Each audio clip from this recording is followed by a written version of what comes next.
I'm your host, Stephen Vanover, here on the Sportstalkline Network, where we talk sports 24/7, 365. This is New York Giants Weekly. I'm here with Tom McAllister from New York City. Good evening, sir. Thanks for having me, Van. It's another NFC East week where the Giants are going to be facing the Washington football team. Give me a quick overview. Where are we? Well, basically, this is the Giants' only win in 2020, where they're able to get it by on a last-second stop when Riverboat Ron went for a two-point conversion.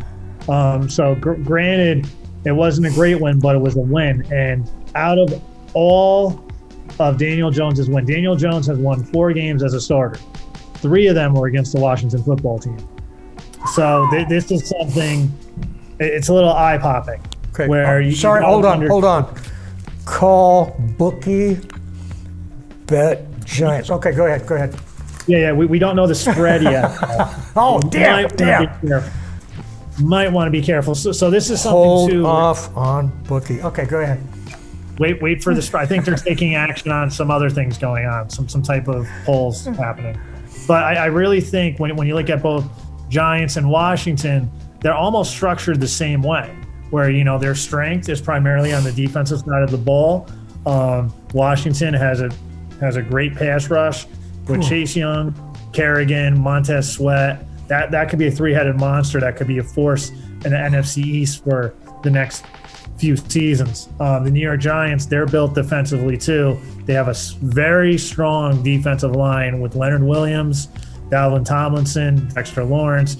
They finally got some strong linebacker play and Blake Martinez, and also they have James Bradberry, who you can put into the discussion for being one of the not one of, but the best cornerback in 2020 this year. Oh, snap. You just brought that up. I was going to bring it up later in the show.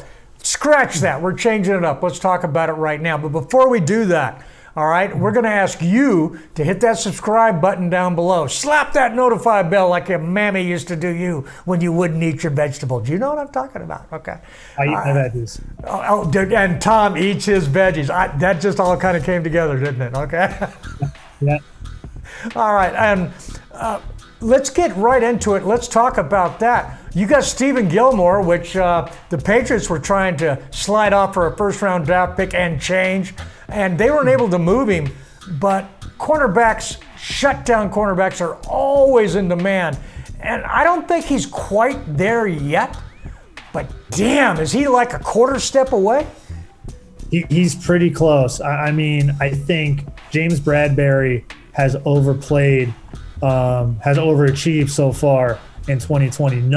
People thought, he'll be a decent cornerback. I didn't. The Giants were going through some issues with DeAndre Baker, who is no longer with the team. Your definition of issues and my definition of issues are vastly different, okay? Yes. I'm trying to keep a long story short. And you kind of wondered, Dave Gettleman, he put a lot of draft capital. He drafted Davis Love. He drafted Darnay Holmes this year at cornerback. They signed Bradberry. You're like, okay, it kind of makes sense. Nobody got excited over that. Nobody. No one got excited. Like, all right, here we go. This is missing piece. Playoffs. Here we come. No one thought that, but I don't know whether it's the system. You also, we haven't mentioned this name a lot, but you got to give Patrick Graham a lot of credit. He took a defense that a lot of people thought was not going to be great, and in 2020 they are overachieving. Everybody's talking about Jason Garrett's the name. You always hear as a coordinator, and it's the defense that's actually playing good ball, isn't it? Yes, it is. And here's the thing: the Giants really, outside, they signed Blake Martinez, they signed Kyle Frackle. Oh, the Blake Martinez, that's gold. That's gold, because that guy's going to be there a while, okay? Yeah, he's going to be there a while. But it's also, too, a lot of the players making impacts have been drafted by the Giants. Dalvin Tomlinson and Dexter Lawrence have been draft picks. Lorenzo Carter was making an impact. But Eli Apple. Okay, never mind. That was another guy. Okay. Oh, hey. All right. Well, we were talking cornerbacks. I'm sorry. You put that in my head. You put that in my head. Yeah.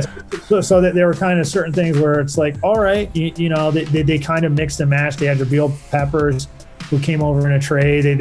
They made some other acquisitions, like we mentioned before, Darnay Holmes, Davis Love, who've been okay. Love has not been bad. You can live with them as a number 2 cornerback. You don't want him as your number 1. I agree 100% on that. All right, let's jump to the game. Let's jump to the game. This is what we're at in the NFC East Weekly. Hopefully there's a shameless plug up there where you can click on that. We talked about last week's game. Okay, that's done. The only point I want to bring from that game forward, Tom, is yes, the Giants lost. I still think the Giants improved tremendously in that game. Do you agree or disagree with that? I think the biggest change was the play of the offensive line, especially Andrew Thomas. Andrew Thomas was being massacred, not beaten up. He's being massacred. They rung the bell. It's Ivan Drago versus Apollo Creed. But this was the best game for Andrew Thomas. Now, there's a lot of things to point at. Will Hernandez was in COVID restriction. Shane Lemieux played a lot at left guard. So you got to wonder, because offensive line, I really think a lot of times you're as good as almost the player next to you can be. If that guy's winning your one-on-one matchups, then it makes it easier. But also when you look at the offensive line, and I saw some film, and they're able to rush for over 100 yards, and they're able to run the ball right at people. Not this misdirection. It seems like they have this strength going up the middle. They're not running between the tackles, which I think is a little interesting. I've noticed that myself. And actually, it's the slight cutback runs in the middle. They're weaving back and forth in the middle. They're making the one cut back and driving. Gallman, I thought, had several nice runs on that. And then Alfred Morris, the ex-Washington, the ex-Dallas Cowboys, he hasn't played for Philly yet, has he?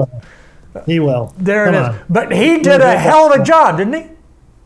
I think he did okay. I would say, he wasn't as explosive, but he was serviceable. No. And this is when you know how the Giants were last year.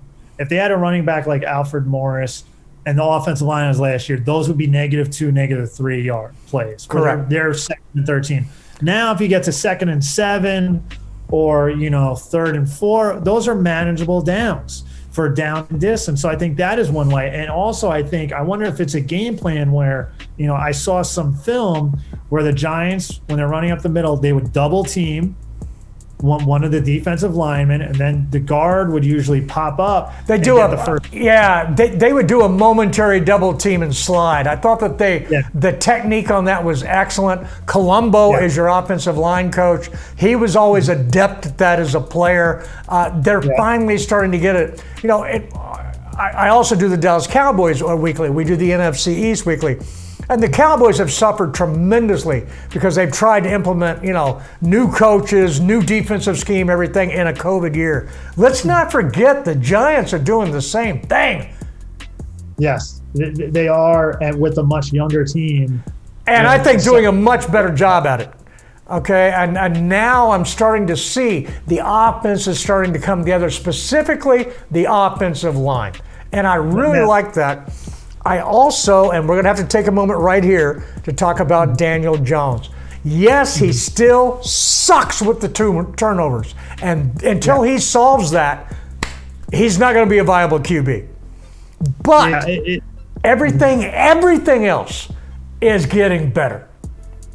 I think it's, when you talk to Giants fans, it's shades of gray, where there isn't someone you're looking at who's like, no, like they're talking about benching Daniel Jones. I'm like, let's fully evaluate him. Let's give him a full year. Thank you. Second year NFL, second offensive system, and he learned this with no COVID. And it's the second year. I'm saying giving him a third year is reasonable. Yeah, it all depends. Like, unless the Giants don't win a game the rest of the year and the Jets somehow win 2, and Trevor Lawrence is available, they're going to stick to Daniel Jones.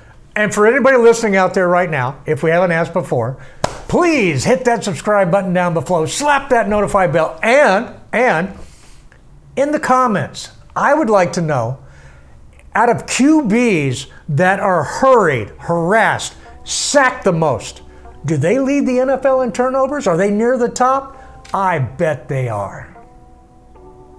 it's also too. I think the alarming thing is it's the decision making. Like for example, Daniel Jones, he wasn't rushed as much. The first half, he wasn't rushed at all, and it was the first play in the second half when he had someone breathing down his back.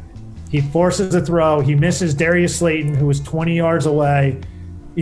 Basically you would call it a landslide victory. He came off of a guy too early that was wide open down the left-hand side. You know the play I'm talking about. Came off him too early, forced it into double coverage, and then made a bad throw on top. And by bad throw, we mean not accurate.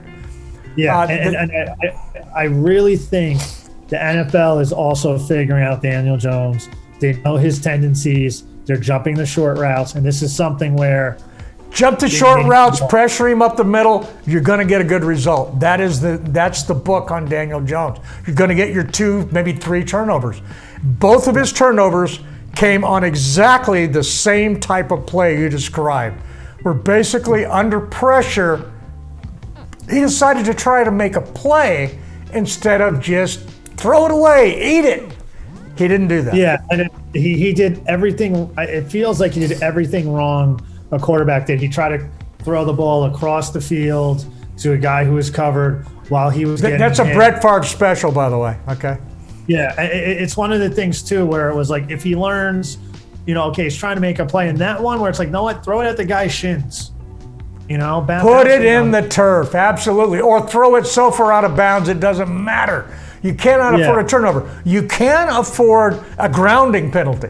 You can't afford a turnover. But but here's the thing, man. All right. As a QB, bad decision making, which is getting the game to slow down for you so that you can think clearly, that can happen as you get better. So I don't see any reason to cut the cord yet. It's like, okay, this is an issue. Let's work through it. Mm-hmm. I can agree with that, and it's something too. I think another concern is that Daniel Jones regressed from last year with the turnovers. They were yes. But no, okay, yes and no. Yes, he regressed, but last year they gave him a much simpler offense. Okay, this year Garrett's throwing some shit at him. Okay, so I don't consider it a regressment. I think they opened up the playbook a little bit more this year. Well, also it's a new playbook. So, I mean, I see your point, and the numbers don't lie. But, okay, I look at that with a grain of salt. Now, with the offense, what are they going to try to do against this defense? They got a crap load of pressure coming, so whatever they're going to do, you think it's going to be either the running game or quick passes, right? I see a combination of both and maybe a run-pass option. Because I think with play action too. Once you get the running game going, then the play action works for you. I just think though too, another critique of Daniel Jones, when he goes for play action pass, it's so off. He doesn't even make it look close. He's not good with it. I agree. He doesn't understand. You have to put the ball out there. You have to pull it back. You have to look over your shoulder. You got to do the shit. He's putting it out to, the 4 horsemen of Notre Dame that haven't played in 80 years. No one's there. So that I think is something that's a little concerning, where it's difficult to buy the play. So who's going to win that phase of the game? Are the Giants going to be able? Is the Giants offense going to be able to move the ball against this defense? I think they can move the ball. And I think the big difference, which they've done the last 2 games, they'll put up touchdowns in the red zone. Since I don't know whether it's Sterling Shepard coming back, he's just that extra weapon or what have you. But the last few games, the Giants, they went 3 for 4 against Tampa Bay. That's something that's concerning because the league is figuring him out. And I feel like the league knows Daniel Jones is turnover prone, and Daniel Jones knows Daniel Jones. So it's almost like it's in his head where he's going to keep on giving turnovers unless he has a completely clean pocket. While Tom Brady, he was nowhere near as mobile, but with Tampa Bay, he had a clean pocket. No one was around him. He was getting balls. So that was something that is amazing. Van, what do you got? Well, Tom Brady's legs aren't fast, but his brain cells are. Yep. And that is the difference there. I mean, It must be some pocket QBs, go back to Dan Marino back in the day, okay? Man, when he decided to let loose of that ball, it was gone. And that was just unbelievable. Whereas other quarterbacks like Fran Tarkenton, they couldn't think that fast. They needed to move their legs around. And, okay, now I'll throw. You got to be quick. And you got to be quick with either your legs or your arm or your brain or all three. So, I mean, it's something he's learning. I don't know if he can learn it or not, but I think he deserves the time. Yes? Yeah, he deserves the time because it's also... There is upside. There is upside. There is upside. He made a great throw to Dion Lewis. Yes. Touchdown. He always had those moments of brilliance. All right, so that's what's going to happen against this offense, against this defense. It's going to be tough. They're going to have to throw the short plays. They're going to have to show the screens, the draws. They're going to have to do it all. Now, flipping on the other side, it's a much better situation for the Giants. Can the Giants' defense screw up this? It's a hard offense to scout because they really change from week to week. They do, and I think they have no identity. And it's going to be interesting. It was a one-possession game last time at MetLife Stadium, so I see it being close. And you just got to wonder. I think the defenses are going to dictate where it's going to come down to a turnover again, or something like that. That's going to basically, and also the Giants forced some turnovers. They returned a fumble for a touchdown for the game-winning score with Tate Crowder. So it's going to be something where, turnovers are definitely going to dictate who wins this game because someone's going to turn the ball over, probably a few times. My vote's on Daniel Jones. Let's move on. All right, special teams is the last phase of the game. Well, actually, no, let's stick with one other aspect, and that, Ryan Kerrigan. And I'm going to bring this down on both sides. Ryan Kerrigan is saying, trade me, trade me, trade me. And he's the old hand there of the pass rushers. But he's the third one. And he's got a couple sacks this season. He is really important to this defense. But he wants a trade. All right? And he really brings that defense to the next level. Now, on the other hand, you have Golden Tate.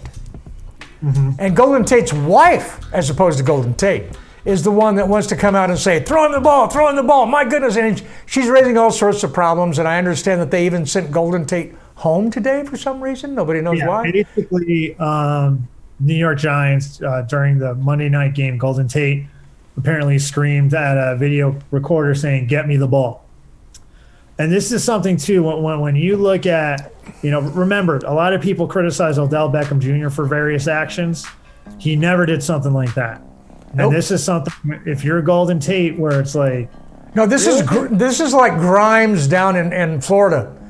Okay, with him and his wife down there, the defensive back Grimes, remember? It was horrible. But now, this is the same thing here. But now, conversely, unlike Grimes, I have to look. When you throw Golden Tate the ball, good things happen. Did you see his touchdown? Yes, but it's also, too, I feel like he's good for one catch a game. And he's only being targeted 3 times? Okay. Well, he did have that nice completion. And then that little last week, did you see that touchdown? Yeah, insane. Good things happen when you target this guy. But is he open? That's what I don't know. Well, I think, too, it's one, is he open? 2, the question would be for most of the season, can the Giants protect long enough for Tate to get down the field? See, that's another thing is like, what's going on? It's like, target me. Like, okay, we're calling plays. And, of course, the wife did everything but call out Daniel Jones by name. And, of course, now her Instagram rant was taken down. Yep. As soon as Tate got home, which she predicted would be the case. So it is what it is. I'm sorry I have the hiccups. I'm excited. That's why. Yeah. So this is a mess for the Giants because the Giants don't put up with this shit, do they? No, it's if they want a culture change, and I really think even though the win-loss record is not there, the Giants are competing in a lot more games. A lot of people think they kind of are on the upside. They're kind of building an identity. It's the most positive fan base in the NFC East. Yeah, that's. And I can't believe that. New York? Well, it's also, too, is the Giants came into this year with Eli Manning's retirement being like, we're going into a rebuild. I think I saw some projections where the Giants were going to be 2-14, and that was with a healthy Saquon Barkley. Because the one thing people have done is they haven't really been like, if we had Saquon, they see the games, they see what's happening, they still want to win the games even when Saquon has a tremendous amount of talent, but I don't think people realize that his talent doesn't fit the winning formula for most NFL coaches. But it's also, too, he's a nice threat to have out there, though. Would the Giants I would take him on my team. Don't get me wrong. But I'm saying, and the guy is not good for 2 yards. He's good for -6 or 80. Yeah. Well, I think, though, too, it's going to be a lot of ifs. You got to wonder with, Gallman having a decent year at running back, if they look at it where it's like, know what? I have information on that, by the way. Morris was getting starts, and I'm pretty sure about this. His blitz pickup. Morris is an excellent blitz pickup QB. And what was Daniel Jones having a problem with? Yeah, exactly. Pressure. So then you put a guy like Morris in there who can block as well as run. That's good for the Giants. I think so. Especially, when your weakness has been offensive line for nearly a decade, you want to get the guys at the other positions who can also block. Well, one thing you can say has not been a bad position for the New York Giants for a long time is linebacker. I'm so glad that you got Golden, and you guys are just like, yeah, okay, Golden. Martinez is the guy we want, and man, I agree 100%. I love that. But let's slide to special teams, the last phase of the game. And you and I talked in the green room, man. The Giants' special teams have been getting better and better. And in the second half of last week, they put up some plays. I think so, and it's also you got to give credit to Graham Gano. He is having a great year. Yes, he is. So that's kind of something too, where it's like, all right, now if he gets an opportunity to win a game, we'll see what happens. But give it to him. That would be awesome. All right, so do you pick the Giants to win the defense versus their offense phase of the game? That's a yes, no, not a maybe. Yes. Okay, special teams. Who's going to win it? Giants. So you're picking the Giants to win 2 out of the 3 phases. According to the famous NFC East coach Jimmy Johnson, that means you win the game. Are you predicting the Giants to win this weekend? I guess so, but it's not going to be pretty. But it might take a while. We might have to wait till Tuesday or Wednesday to figure out who wins. Oh yeah, or maybe even longer. It depends. Yeah, I don't know. They say the Washington football team might be getting some lawyers.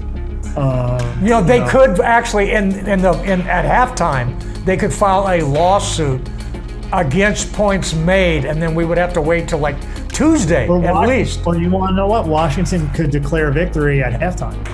Oh, I like that. We might redo this whole show, actually. There we go. All right. You know what? I'm declaring this a victory right now for Sportstalkline. There it is. And so it's over. All right. And before you leave, please hit that subscribe, hit that notify button. And until next week, I want you to do 3 things. I want you to follow Tom at defends_com on Twitter. And I want you to be aware that Tom eats his veggies. A lot of people aren't aware of that. Okay, and then the last thing, be sure and come back here, follow Sportstalkline, do the deed, give us that subscribe, hit that notify bell. Thank you so much for being here. Until next week, listen, like, and play with intensity.